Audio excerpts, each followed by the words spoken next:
It's going into everything. It's going into everything, every online mechanism, data, files, encryptions.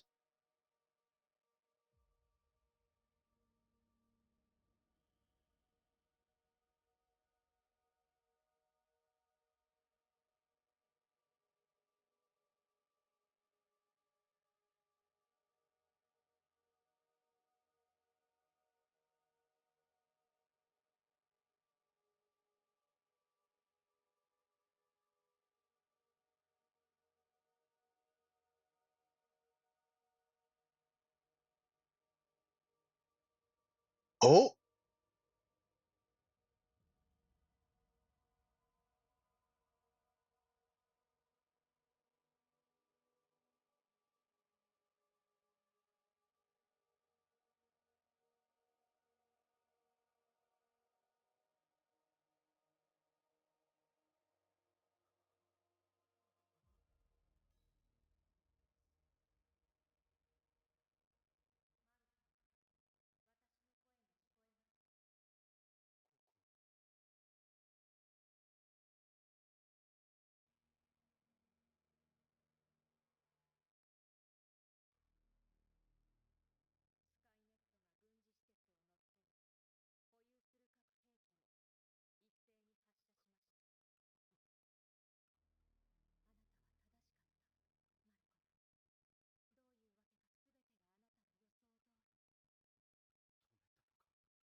hmm?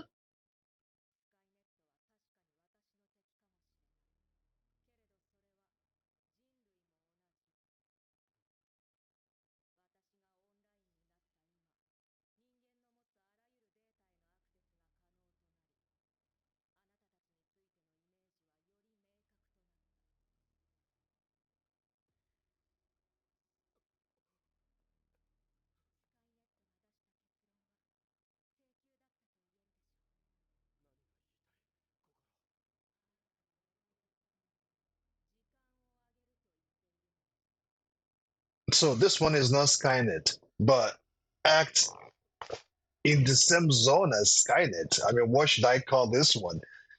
So the Americans are the ones that launched Skynet, and Marco is able to have its own art artificial intelligence as well, which in the same way, I don't see the difference between this and Skynet, really. Now it's going to launch a martial law, this Kokoro thing.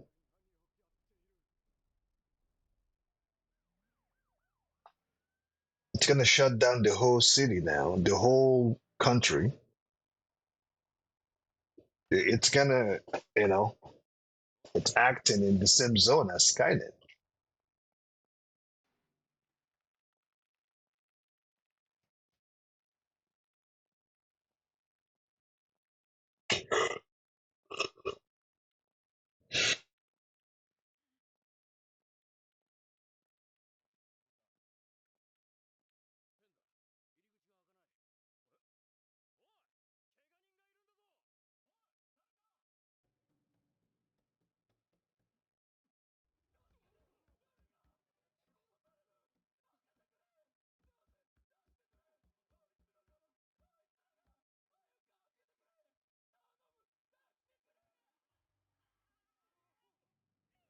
Here we go.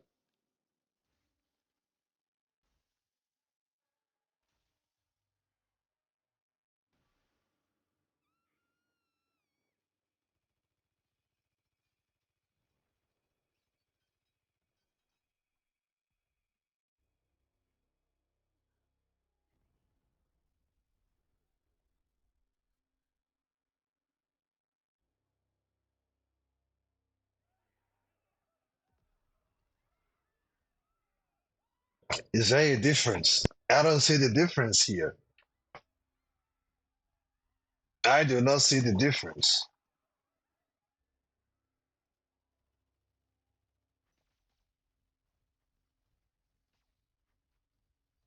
Now their war is no longer with the woman.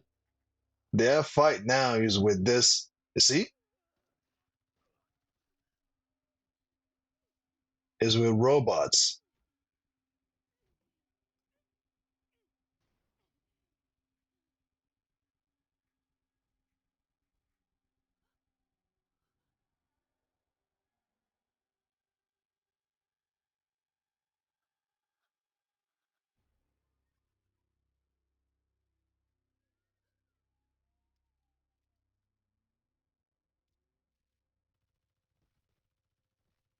Wait,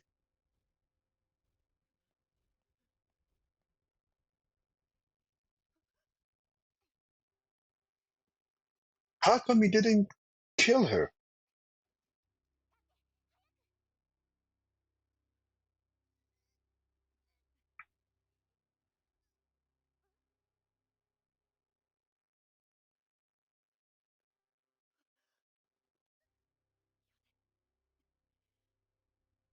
Ooh,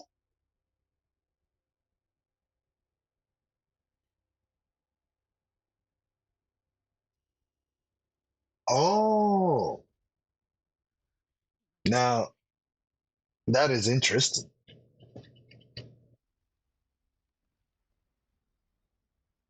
If you don't pick up a weapon, it won't touch you. It won't fight you. If you pick up a weapon, it will fight you back.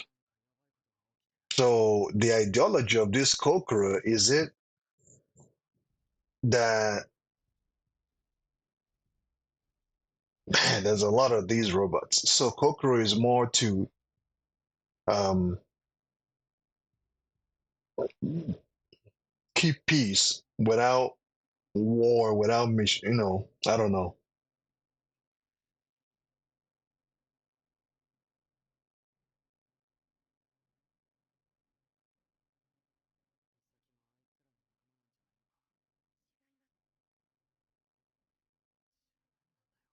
So I guess this Kokoro is fighting for world peace, while Skynet is fighting for world domination.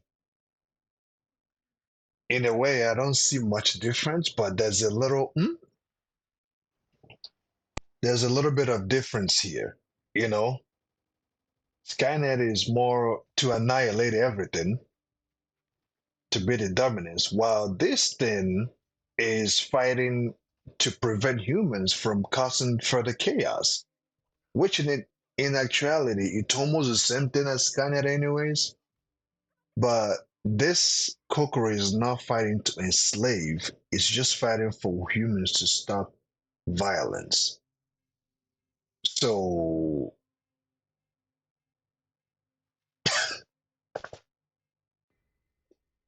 you know, they're wanting the same, I guess. I don't know. A little different, but ultimately they're both fighting to, I don't know, man. Yeah, it's gonna be a tug of war.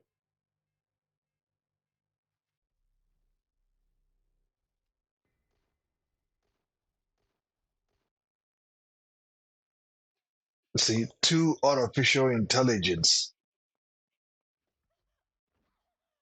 two different um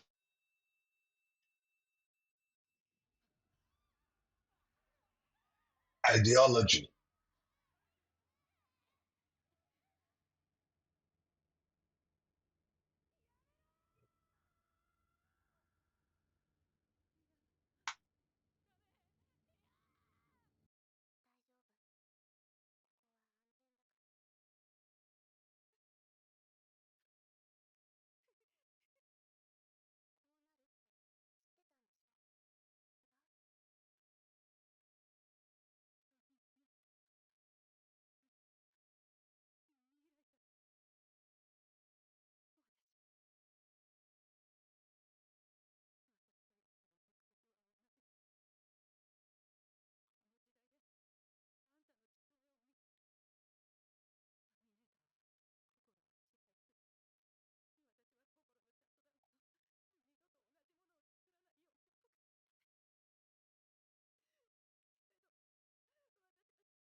There you go.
So the brother now it's no longer fascinated about robots anymore.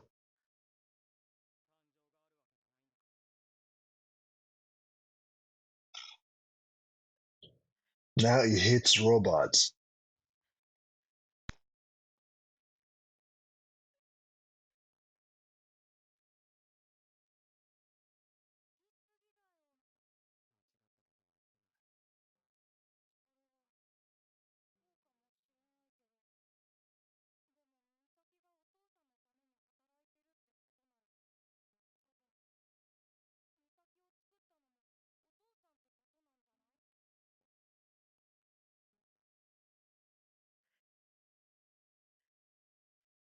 That's true.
Kokoro has made these armies surrender.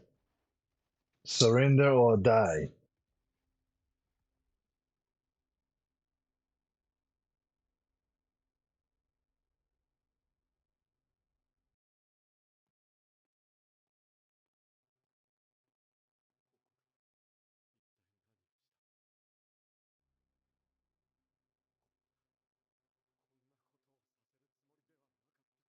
Well, it's the only way, actually.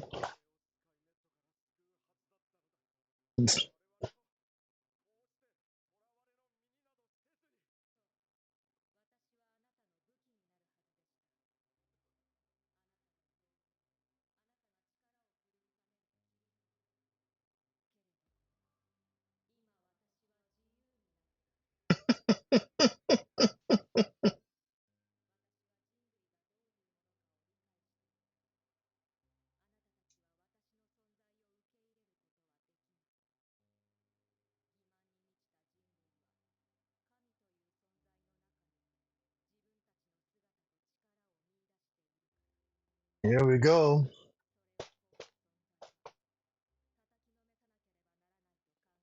Here we go. Another Skynet.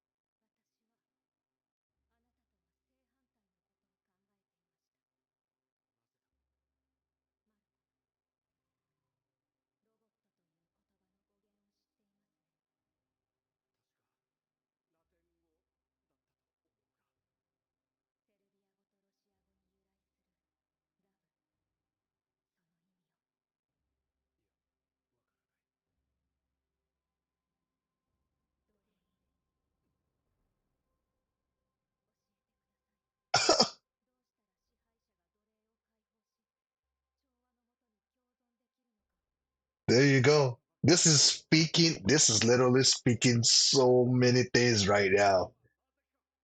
This is telling of a lot of things.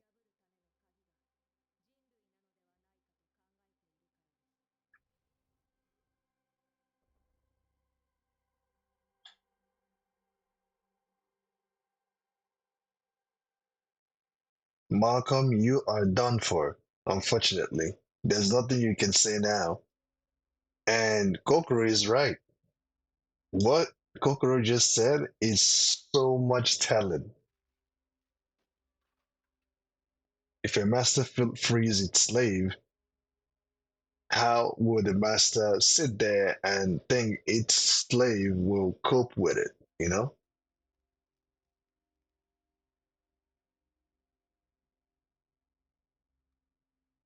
What is it doing?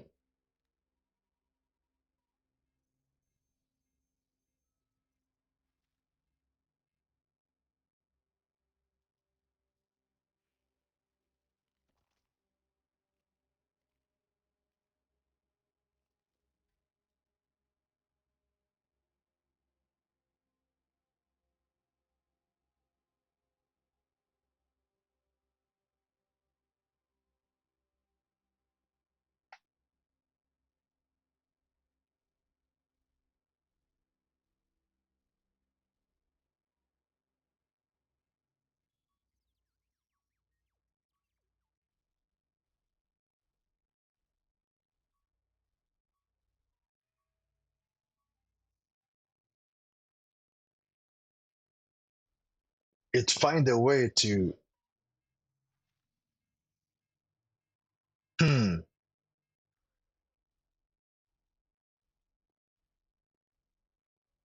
this thing is smart, yo. It find a way to work with these things to disguise itself once again.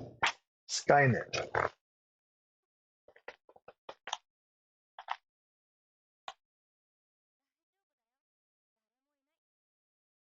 once again find its way to disguise itself.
Welcome back, ladies and gentlemen. Terminator Z Hole, Episode 6.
Wait, is this um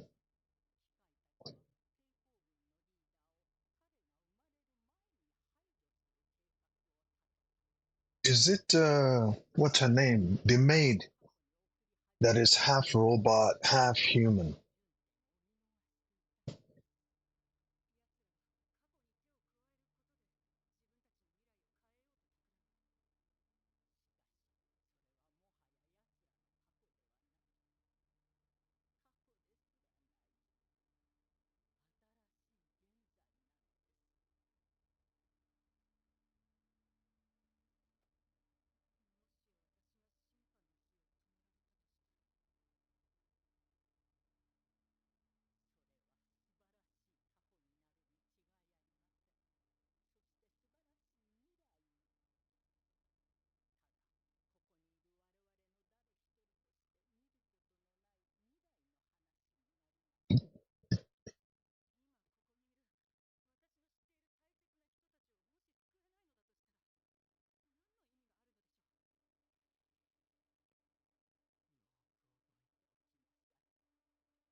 Oh, Kokoro is watching them.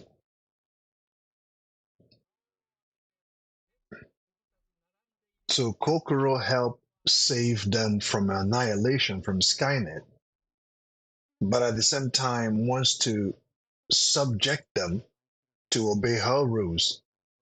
Since she's one that saved them, that means she knows better than humans.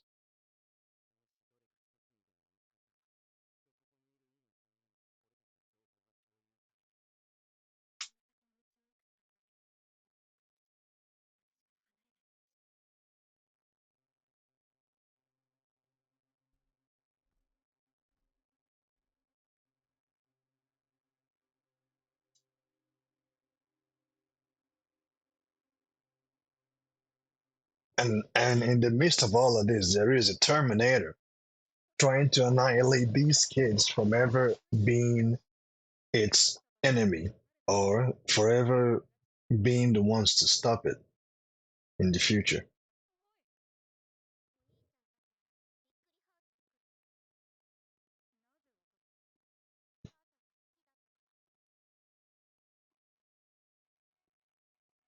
So what happened to their mother?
Wow.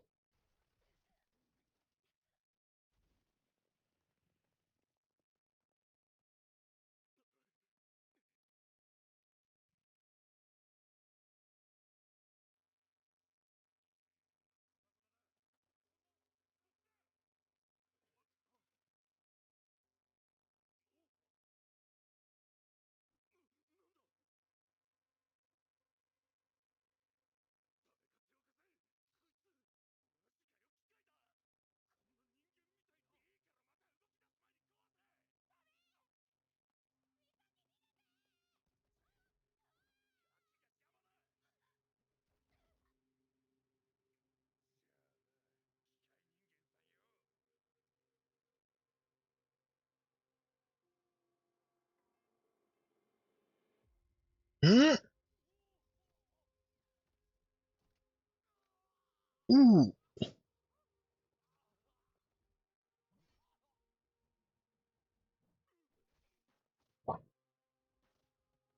look at her move. Sweet.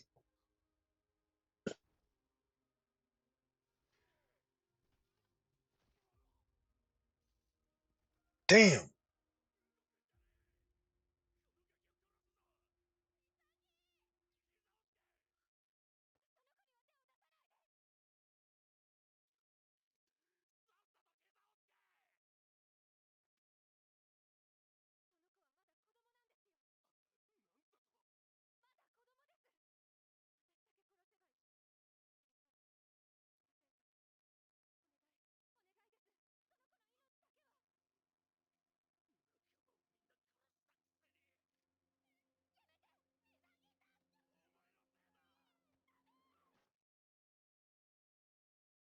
Hmm?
Well, I think the sister being here could help out too. Could help could help the other brother navigate these feelings he's having.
We will see.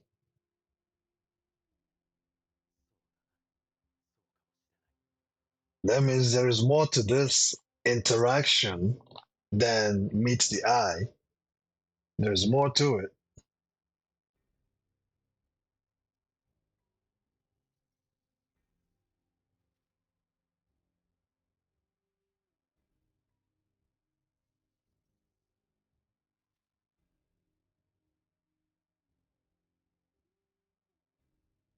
It's locked onto her technology, and that's how he's able to track them now.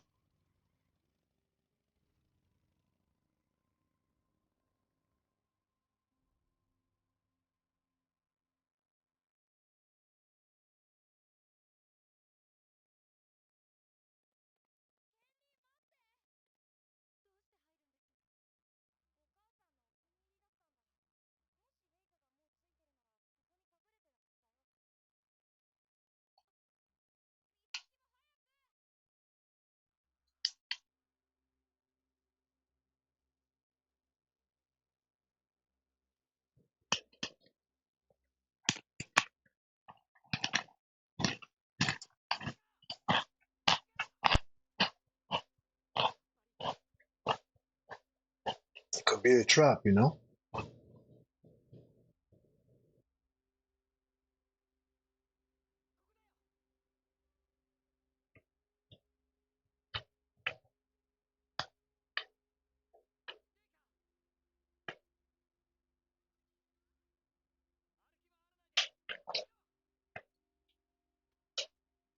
What's going on? He can hear his sister's voice.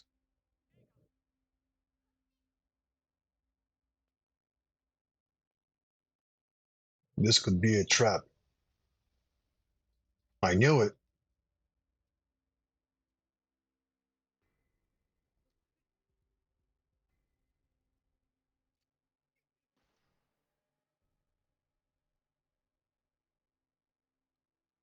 I knew it. It's Terminator.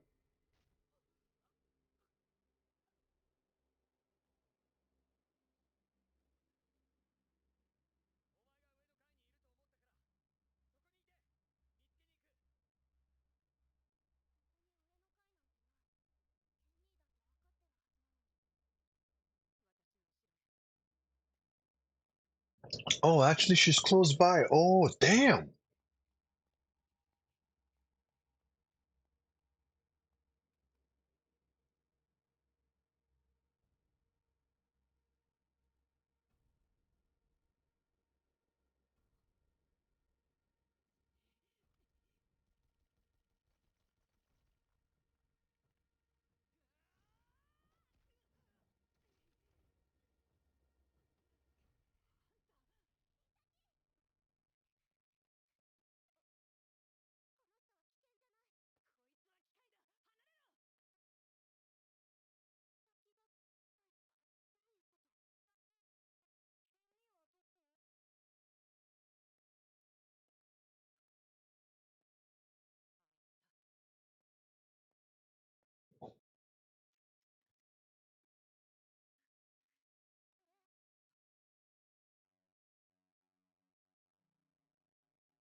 This is not good. I don't like the likes of this.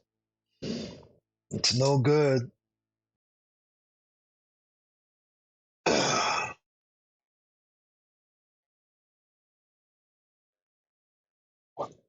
He has one of the children, and not just one of the children, one of the ones that can be effective against Skynet, you know? And this man is here having a date with computer or with Kokoro.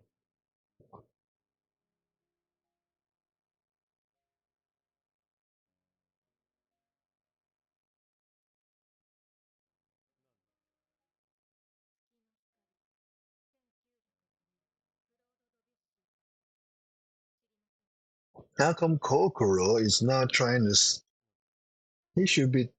Well, he doesn't know the magnitude of what is going on. I think he knows, but why not ask Kokoro to look after or help look after his children too?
It's gonna use this boy as bait, obviously.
Hmm.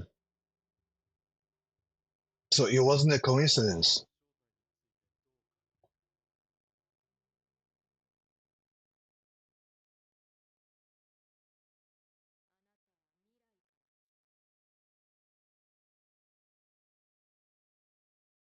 Whoa.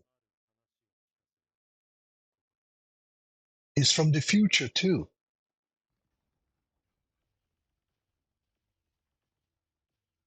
Probably from a different timeline.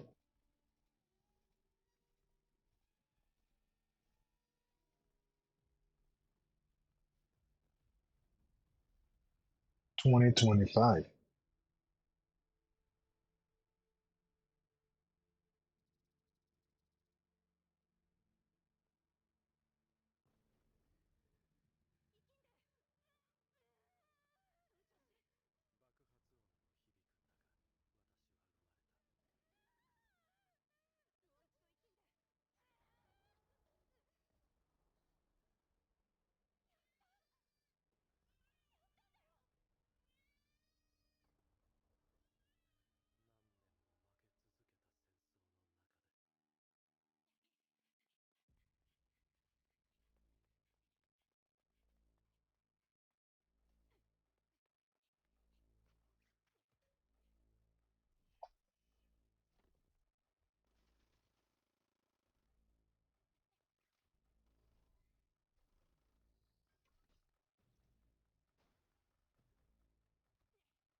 In- Interesting.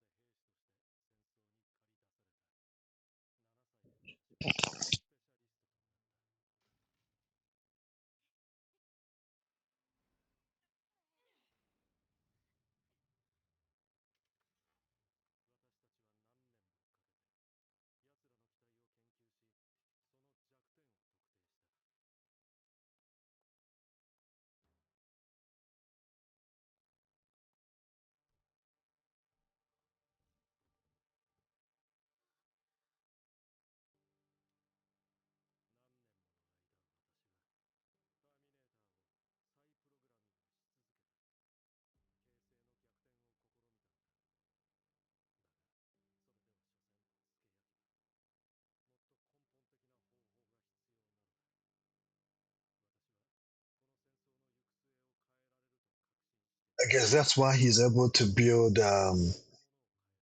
the maid.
It's not.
I see.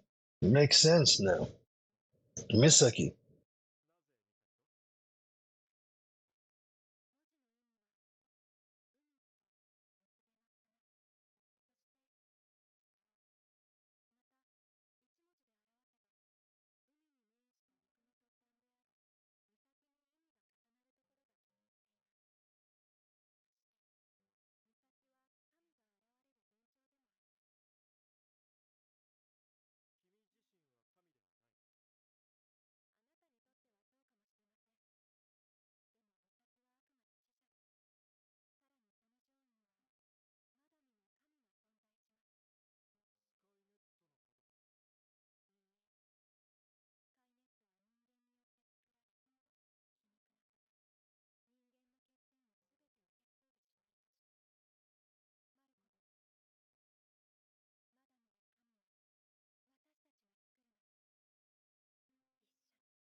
Hmm.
Her chip.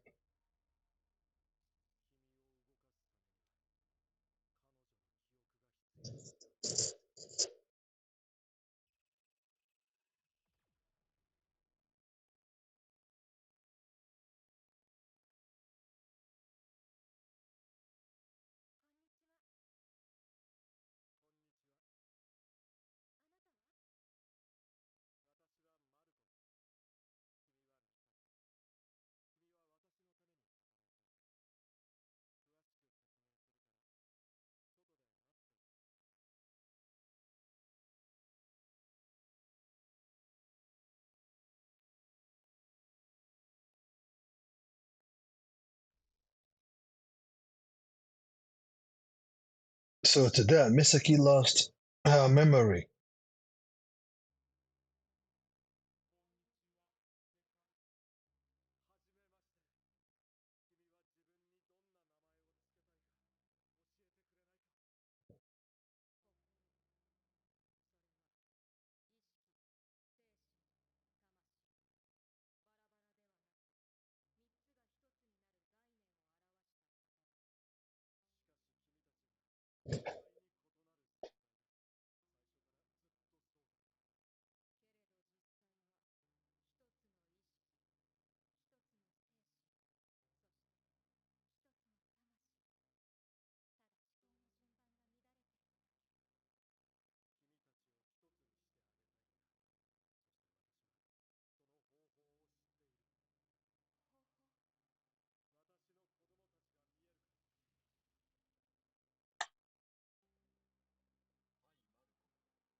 They are here, and they are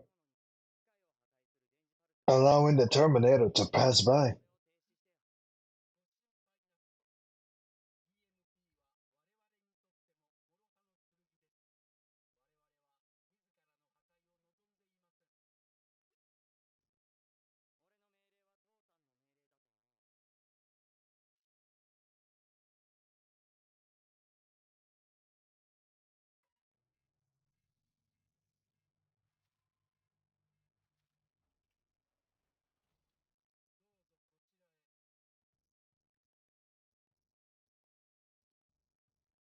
They are actually allowing him.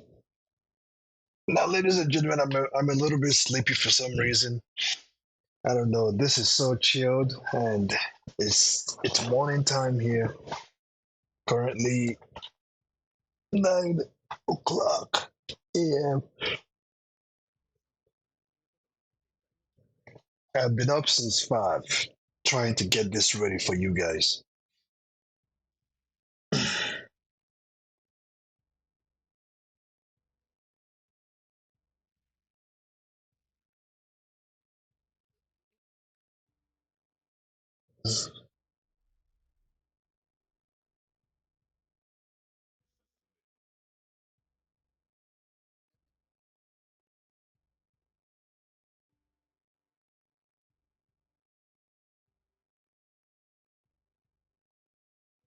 But I bet you this boy has never been here before. He's probably wondering, so this is what father chose over us?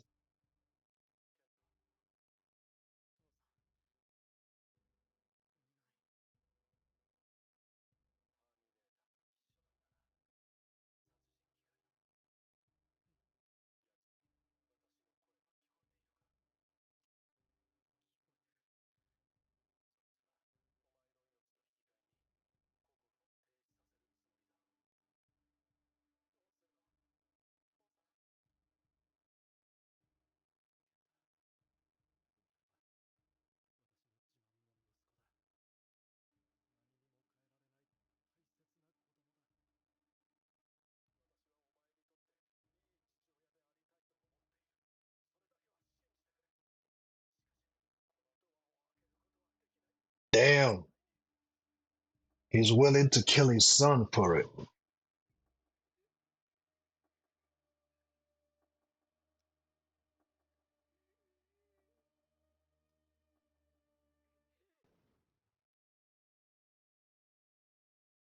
Oh man, I heard a shot. I heard a gunshot.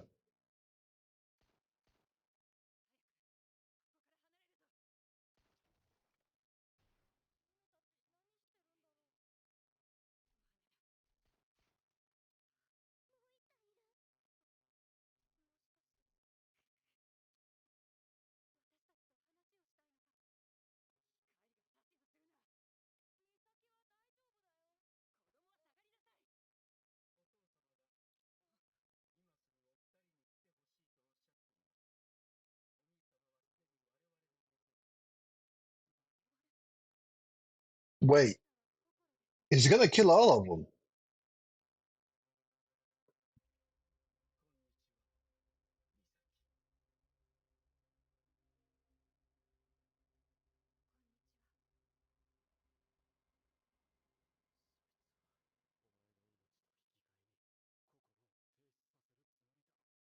What is the father thinking?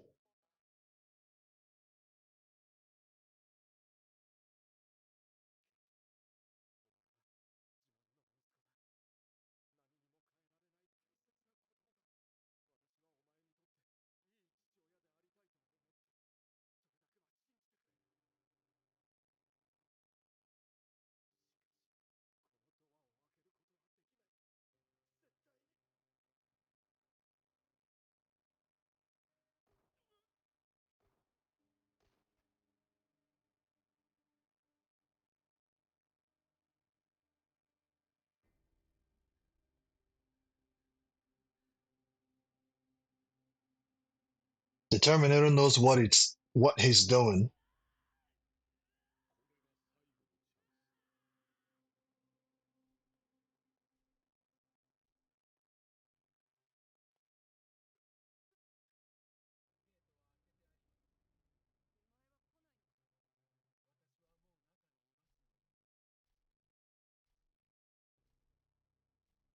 Kokoro should go with should send some of these robot of his there too.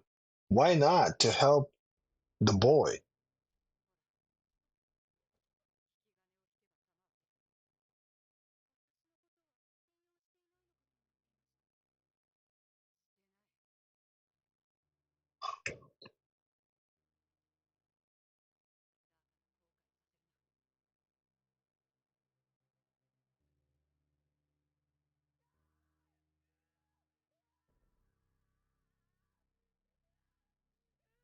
Not torturing the boy.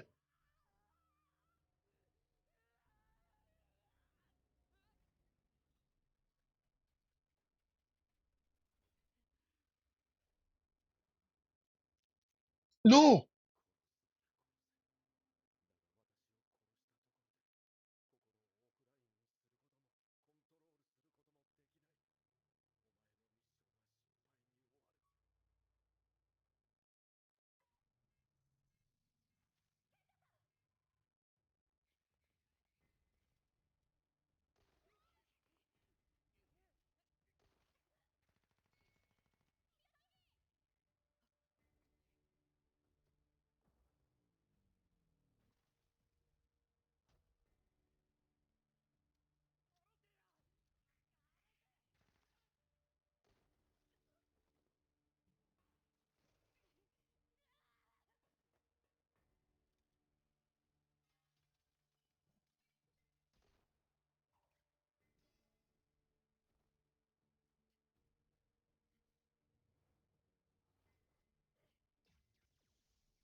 Hmm.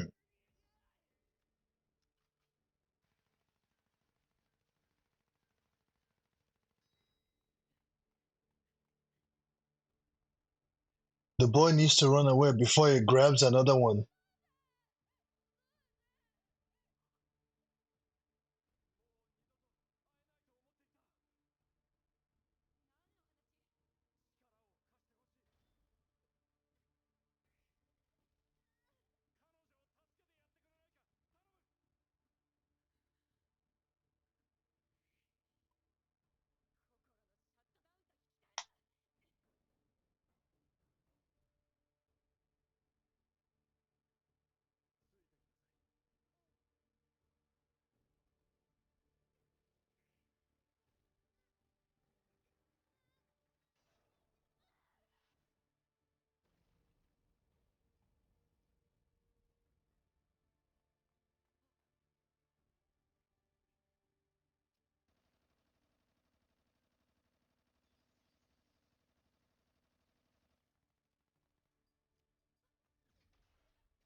Whoa, whoa, whoa, whoa, whoa.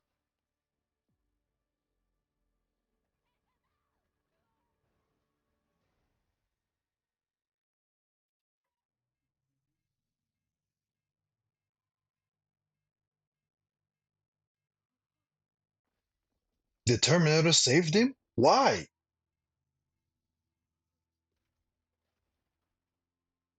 How?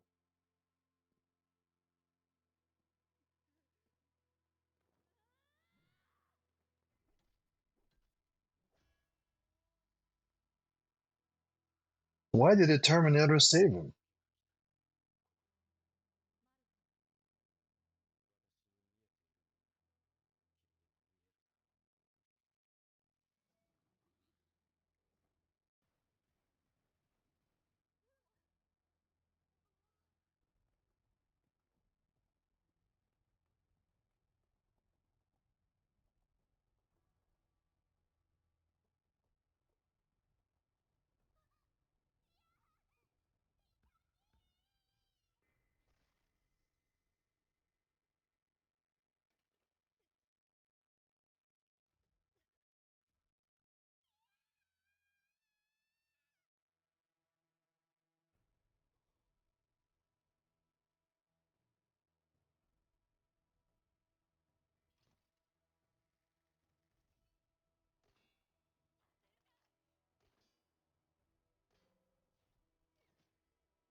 You know that won't do a thing, right?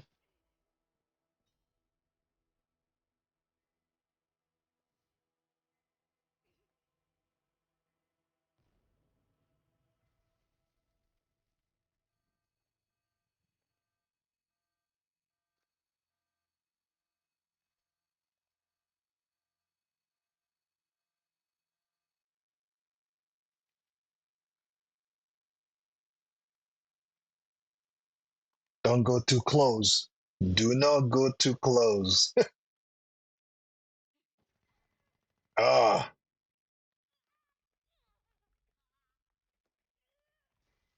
ooh.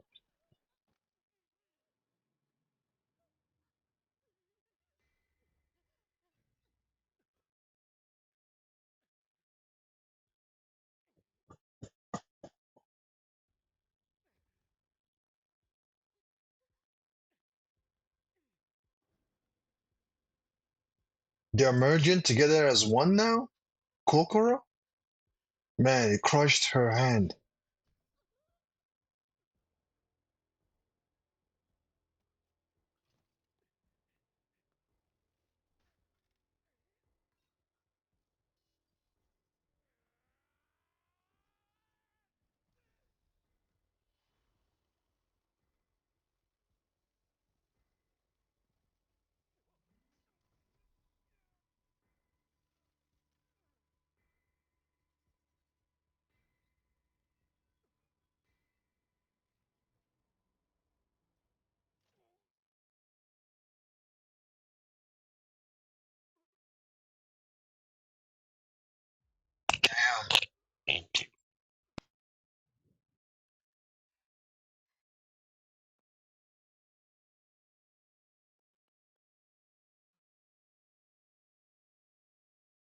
Right in the heart.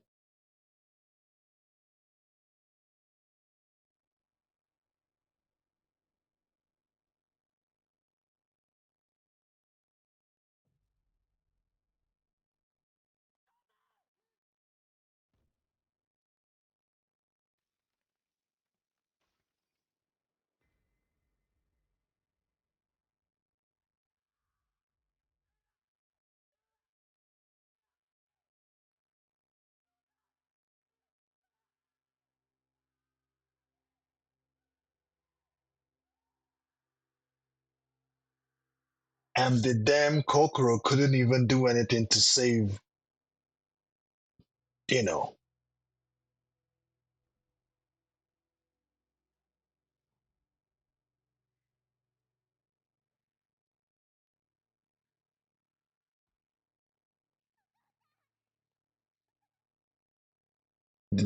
Kokoro couldn't do anything to save anybody.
Don't.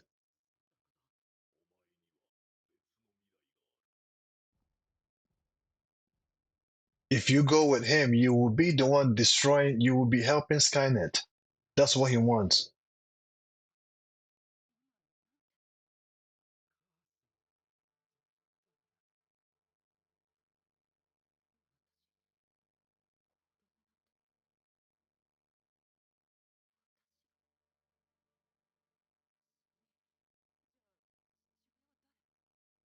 Wait,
this is his mother from the future.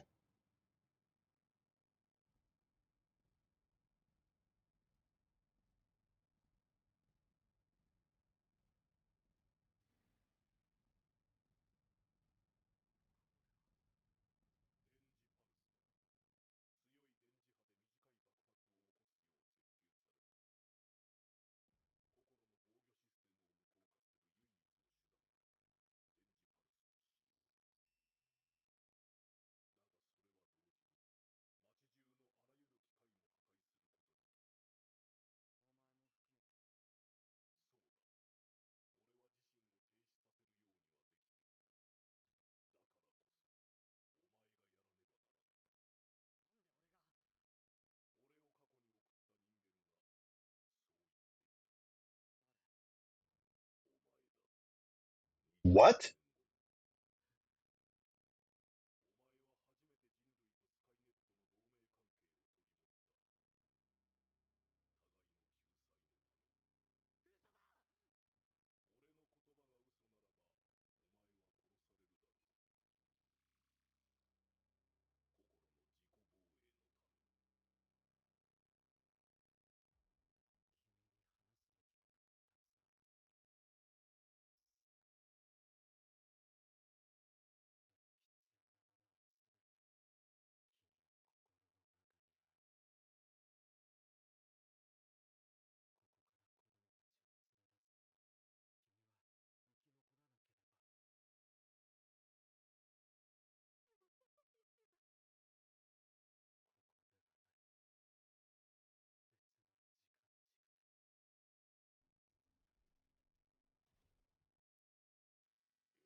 They literally tear them apart.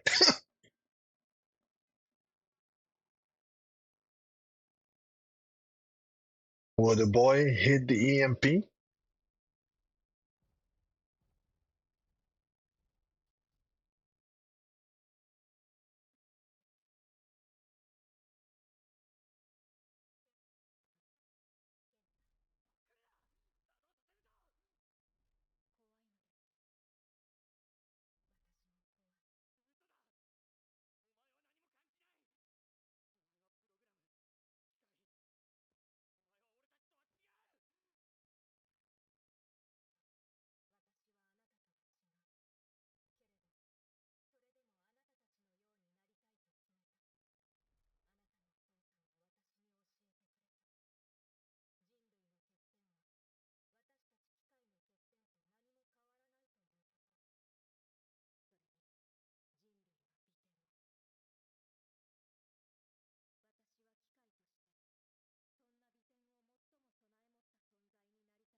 Man, what a spot they put this boy in.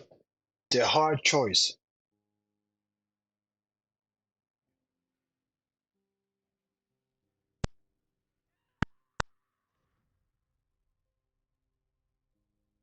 What did he do?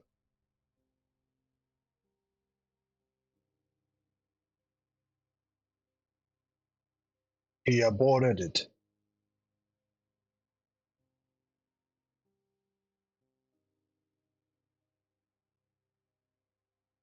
I think Skynet was playing with him. Skynet was mentally trying to persuade him, actually, because if he had pressed that EMP, he would have killed, and also his family would have been killed too.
things will get worse before it gets better. Well, ladies and gentlemen, here it is, Terminator Zero. In a way,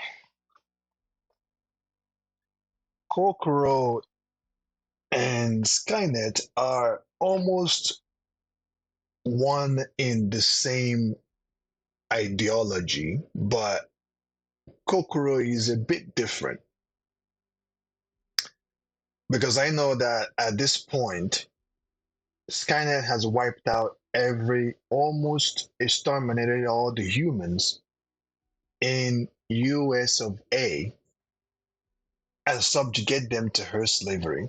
Now I'm not saying that Kokoro isn't doing the same thing, but Kokoro is a little different.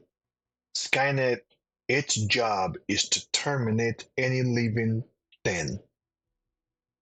Kokoro, on the other hand, is trying to make the humans stop fighting, stop grabbing guns, and allow her to allow humanity, or allow the people she's protecting to save them and stop them from fighting or trying to rise up against her, because Kokoro is also looking out for her own self as well, right? She's also looking out for herself too. And in looking out for herself, she doesn't want any rise to disturb her ruling, which I think it's going to be hard to do, because there's always going to be somebody who would want to rise up against her, which eventually will come to the same kind of situation with Skynet and humanity, you know? Because humans wants to be free. They don't want to be subjugated by anything or anybody. But then again, when humans become free to do whatever they want, they're gonna start causing war, right? They will something will happen. Somebody, will do something, and this person kills this person. From the grief from that nation that were killed or disturbed or oppressed, will create another grief that one day they will take over and then kill. Like, you know what I mean? The war never ever stops, no matter how you look at it. That's just the best way of doing it. That's just the best way of seeing this whole situation, right? Kokoro wants to keep people safe and to be allowed to do her job, and at the same time protect herself from being wiped out. And in doing so, she's going to run into humans who will be hostile to her, and she will do whatever she needs to do by staying in power. Now, if she allows humans to be in control, they will subjugate her, or if not, kill her, destroy her. And when humanity goes on top, they cause war amongst each other, also bringing extinction to themselves by their stupid ideology to progress in technology, in science, and creating. And this is really telling. And what I do want to say about all of this is really, really telling, because if you see the world, how the world is evolving, correct me if I'm wrong, but it's looking like we are becoming robots, and robots are becoming more like a human. As the time progresses, as technology gets better and evolves in terms of intelligence, in terms of accuracy, in terms of wholeness, we humans are becoming more like robots every day. And this can be said based on the social media, how degeneracy has filled the social media. A man cannot tell his woman, a man of the house or a man in the relationship cannot put um, rules and regulation to his woman to not embarrass him. If a man tries to put his woman in check, the media turns on the man. Bad things are now rewarded, and good things or good ideology is put down, leading to degeneracy. When a man try to put his woman in check to not embarrass him because you are a reflection of your man and your man is a reflection of you as well, the society or the feminists or movements will say, oh, you're a misogynist, you're this, you're that, you're that, you're that. The more the males are put down, the more degeneracy gets worse. Like I said, bad things or degeneracy is promoted when non-degeneracy stuff are put down. And the more this goes, the more we see that we're becoming more like robots. You know, we're becoming more like I can go on, I can go deeper, but this channel is not about all of that right now, and I don't want to, go too far to upset some type of alphabetical or gender, But all I know is things are not getting better; they're getting worse. Exhibit A: social media, the way things are. Bad stuff is promoted when good stuff are put down. The more that keeps happening, the more it's not helping the young generations to teach them better, to educate them to be, to have sense, to have common sense, to have a critical thinking, to be able to know. I remember at age 10, you already know what is right and what is wrong. Depending on how I grew up, you know what is right and what is wrong, right from wrong, good and bad, evil and righteousness. But these days, there's a lot of degeneracy going on that at somebody in their 20th, 30th, 40, even 50, the way they think, their ideology, you're like, it's very baffling. It's very questionable that you can't see the right from wrong here. You can't, like, you just can't see, like, that this just does not make sense. And there's always this thing that they say, oh, it's your opinion. No, it's not about facts is facts. You know what I mean? Facts will always be facts. Now, how you feel about the fact is your opinion. Now you can choose as an opinion, but the truth will still be truth. When the truth is told, it's like our society no longer wants to hear truth anymore. They'll rather believe in lies and die in lies than to accept truth. If somebody said that the grass is green, or somebody will say that that car over there, the color is black, and factual reasons shows that that car, its color is indeed black, nothing more, nothing less.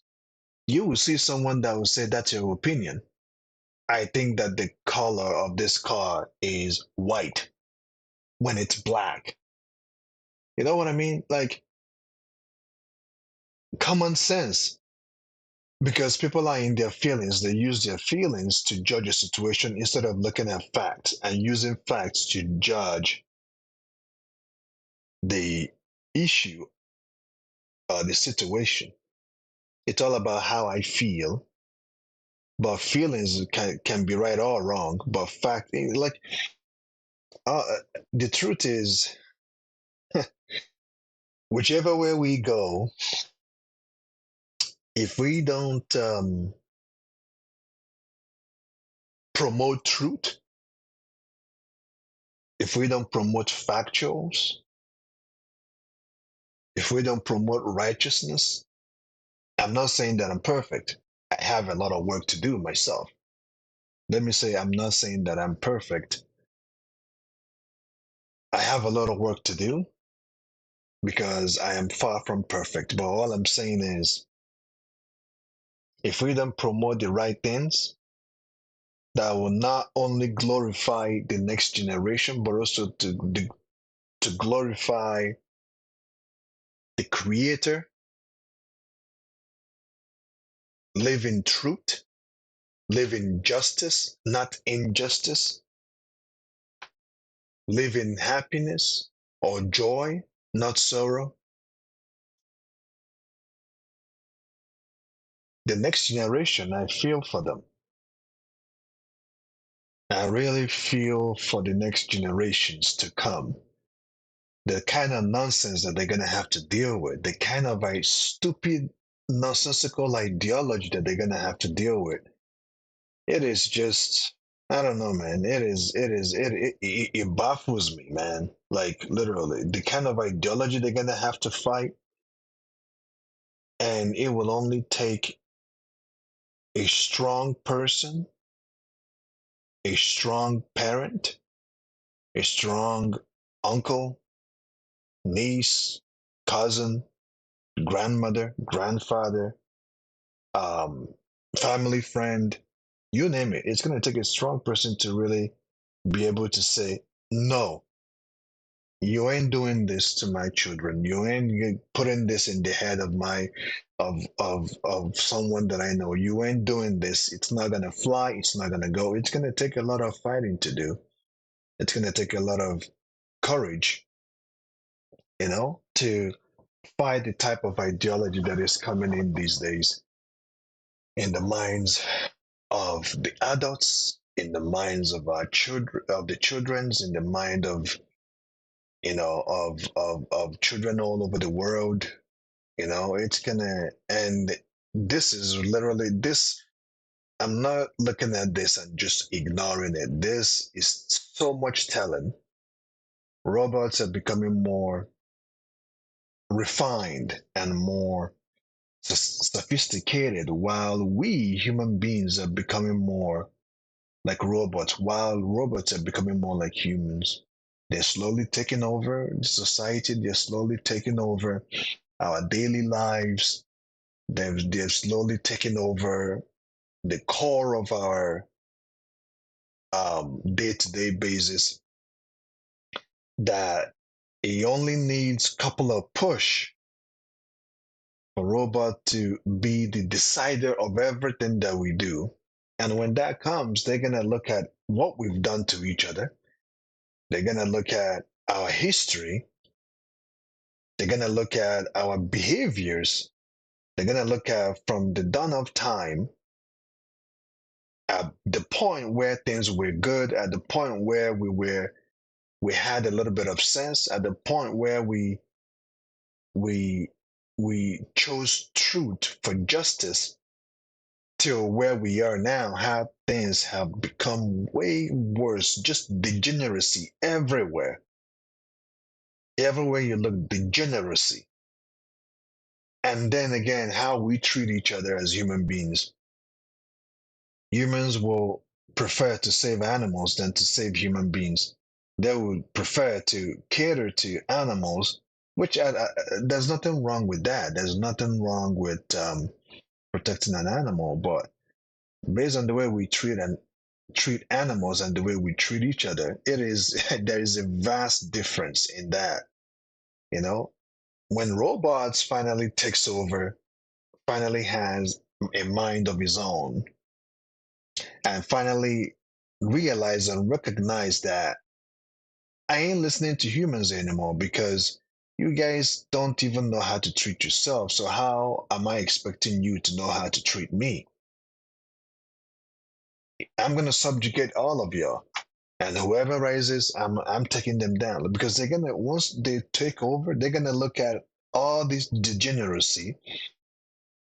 Everything we do leads to death. Everything we did, every degenerate, everything how we treat each other, the social media, man, the way men treat women, the way women treat men, families and all these things that we do to each other, they're gonna look at it and they're gonna say, "Screw this! I can't have this. Screw this." These people don't know how to live together in peace. They just can't live together. Like they have to be subjugated, each and every one of them, And whoever rises up goes down. They're killing the earth. They don't know what they're doing. Their greed, their lies is overboard, has gone overboard, and can no longer be tolerated. They need to be stopped. And we humans are it's getting there, and we are the one slowly introducing these things, leading ourselves to demise, leading ourselves to destruction, leading ourselves to endless and countless demise. And now I'm not saying that technology is not good. It's very, very good because I'm benefiting from it as it stands, right? It's good. But let's not get too ahead of ourselves in the things that we do. That's all I'm saying. Let's realize and recognize that before something big happens, the Creator always has a way of warning us countless times, whether if it is through His own people, because from the history, from what I can see, always the people that were subjugated the most are the people that speaks truth, the people that wants righteousness, the people that wants um, to live in justice and to live in the path of the Creator, to live and walk with righteousness. The people that speak the truth are always the ones that are killed or subjugated over time.